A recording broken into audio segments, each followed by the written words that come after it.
Okay, let's go, freaks. So, end of Haunting Adeline. Addie, horror author, generationally haunted, Zaid's reluctant soulmate, gets grabbed right off the road.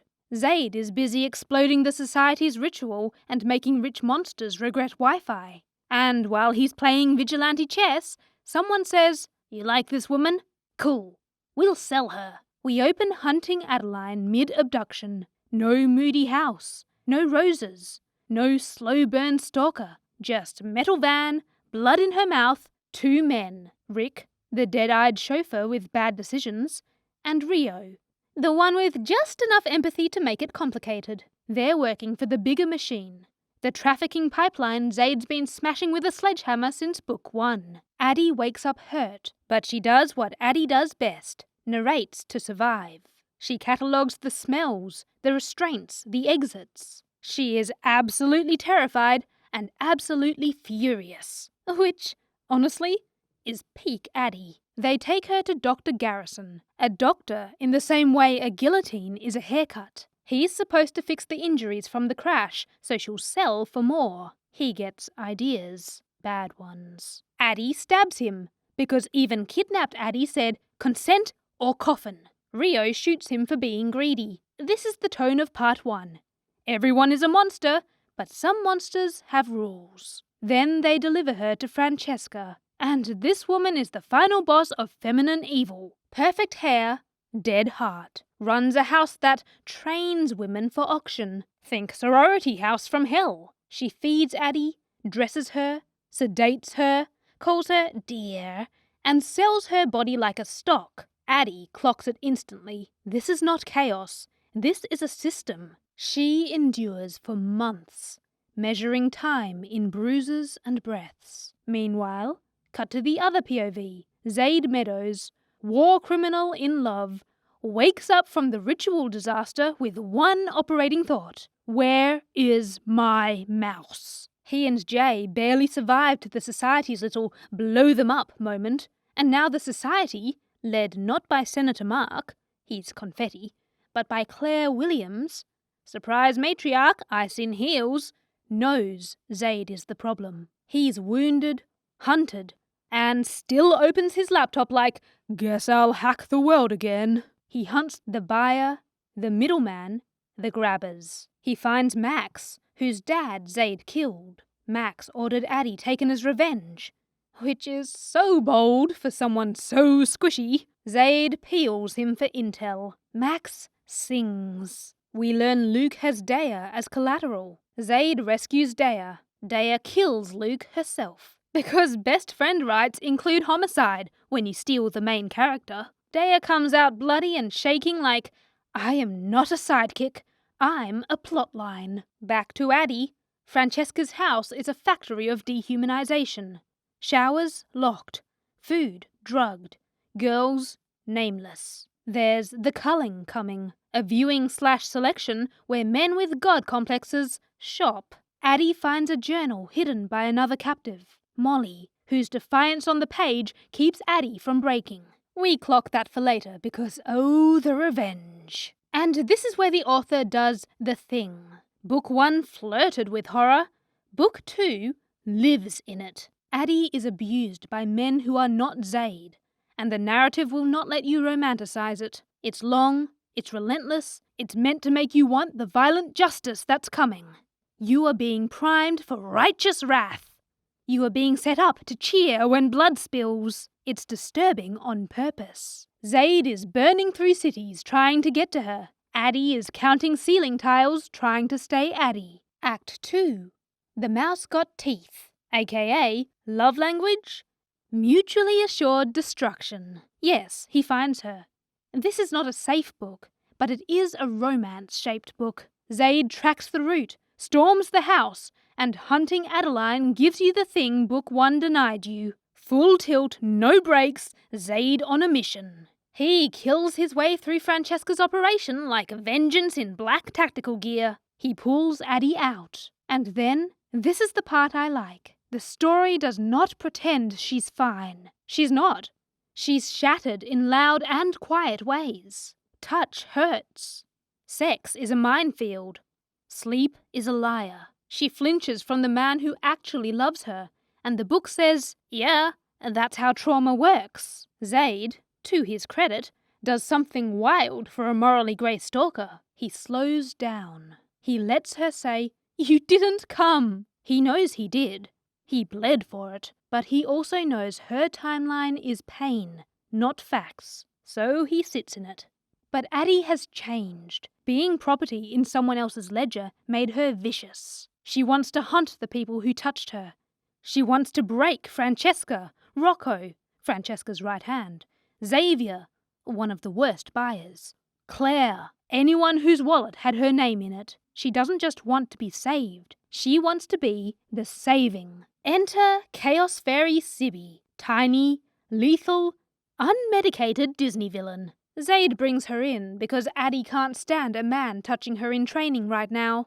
So Sibby's like, "Hi, I kill for fun. Let's stretch." She drills Addie in knives, guns, throat shots. It's violent and absurd. And somehow funny, because Sibby treats murder like Pilates. Daya's there too. Ride or die trauma twin, helping Addie exist in a world that kept moving while she was caged. Meanwhile, Zaid is still doing hacker vigilante shark things. He hunts down every link in the chain that sold Addie. He frees other women while he's at it.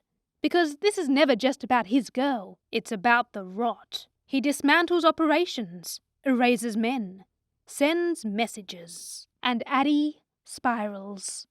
There's a scene, you know the one, where she's so far into terror plus grief plus humiliation that she turns a gun on Zaid, because he is the safest villain in the room, and she needs to prove she can kill the monster, even if it's hers. And he lets her aim. He gives her back control with his own body. That's the pivot. Their power dynamic stops being stalker/victim and starts being partners in violence. From there, the book leans hard into, I reclaim what hurt me. Knife play, blood, letting him see every scar, not as kink for kink's sake, but as, you cannot make me ashamed of what you did to me. It's messy. It will not work for every reader, but in story, for Addie, it's agency. Plot side, they capture Francesca and Rocco. They push upward to Claire Williams, the woman behind the society's mask. Claire is a reminder. Evil isn't just sweaty men in basements.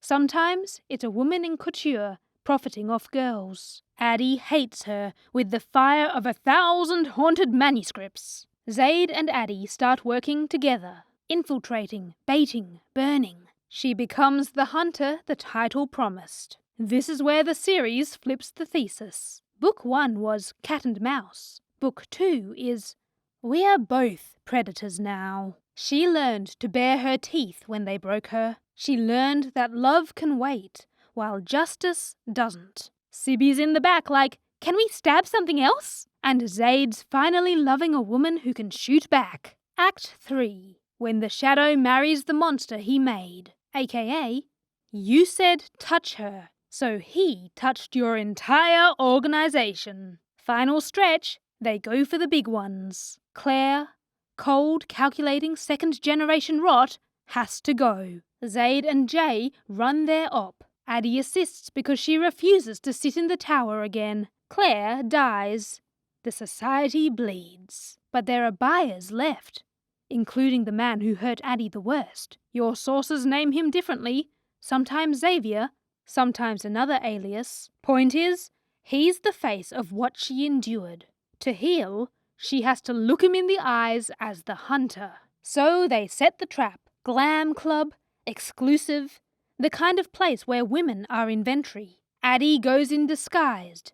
Her hands are shaking, but her aim's steady, wired to Zaid. He shadows. She confronts the man who thought she'd stay a product. The power flip is delicious. She is merciless. Zaid is backup, not savior. That's the growth line. After that, it's cleanup.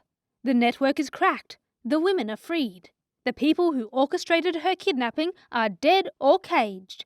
And Addie is still not fixed, because that's not how trauma works. She has nightmares, flashbacks, bad days. She also has Knives, Dea, Sibby, a too-big house that's finally not watching her, and the most unhinged man alive, offering forever. Then Zaid proposes. Black ring, black heart, black ops. He doesn't pretend he's safe. He tells her he's never going to stop being what he is. The man who stalked her. The man who saved her. The man who will burn the world if she goes missing again.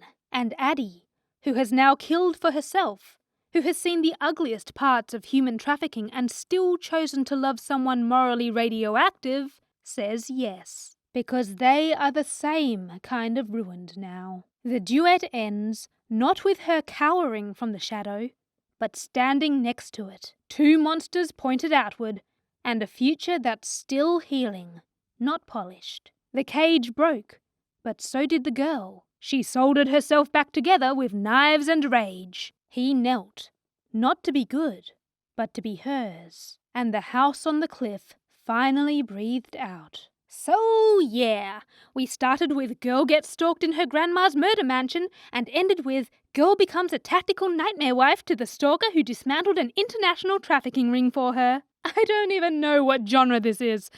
I just know my nervous system filed a complaint. I am not defending Zaid. He is insane. He is a felon. He is a walking FBI group chat. But the book's thesis is nasty and clear. Sometimes, the only thing that can take down a system built on violence is someone just as violent who's chosen you. And Addie, she's the point. Not the romance, not the kink, not the aesthetic of darkness. Her survival, her fury, her decision to hunt back, that's the spine. Everything else is set dressing and blood. I am unwell. Don't look at me. We all read 300 pages of human trafficking horror for a proposal and a reclamation arc like, aww. We are the problem. Drop your meltdown in the comments.